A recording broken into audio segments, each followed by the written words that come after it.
ได้พบคุณแล้ว คุณคงไม่กลับมาแล้ว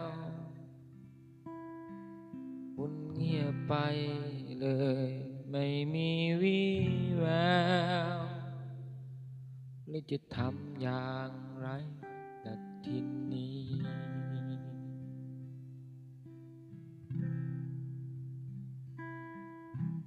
คุณผ่านมาให้รักแล้วคุณก็ไป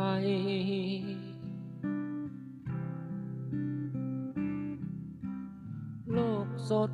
ใสเปลี่ยนไปกลายเป็นขาวดำ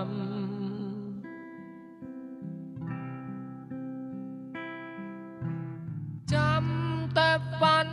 ที่เราเขียนเวียนไปวนมาถ้อยคำถูกครอบงำ